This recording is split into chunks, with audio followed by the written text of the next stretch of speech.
রাত তখন ঠিক 12টা। গ্রামের শেষের এই পুরনো বাড়ি নিয়ে সবাই ভয় পেত। গ্রামের মানুষ বলত, এখানে সাদা কাপড় পরা ভূত দেখা যায়।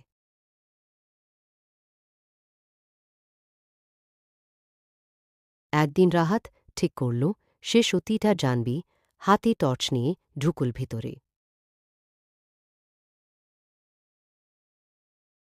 হঠাৎ উপরের ঘর থেকে এলো ঠক ঠক আওয়াজ। রাহাত ভয়ে কাঁপতে কাঁপতে দরজা খুলল। দরজা খোলার মুহূর্তে ধুলো এসে পড়ল তার মাথায়।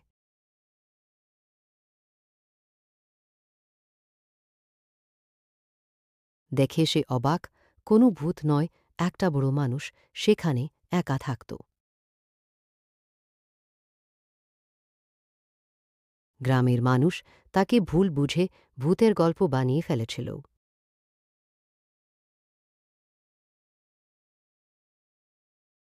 সবাই বুঝল সব ভয়ের পিছনে ভূত থাকে না, কখনো লুকিয়ে থাকে একাকিত্ব।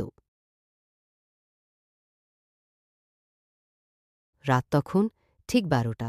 গ্রামের শেষের এই পুরনো বাড়ি নিয়ে সবাই ভয় পেত। গ্রামের মানুষ বলত, এখানে সাদা কাপড় পরা ভূত দেখা যায়।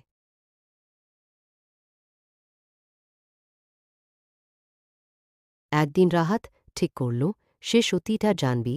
হাতে টর্চ নিয়ে ঢুকুল ভিতরে। হঠাৎ উপরের ঘর থেকে এলো ঠক ঠক আওয়াজ। রাহাত ভয়ে কাঁপতে কাঁপতে দরজা খুলল।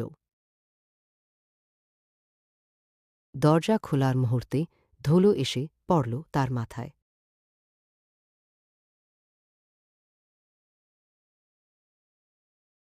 দেখে সে অবাক, কোনো ভূত নয়, একটা বড় মানুষ সেখানে একা থাকত। গ্রামের মানুষ তাকে ভুল বুঝে ভূতের গল্প বানিয়ে ফেলেছিল।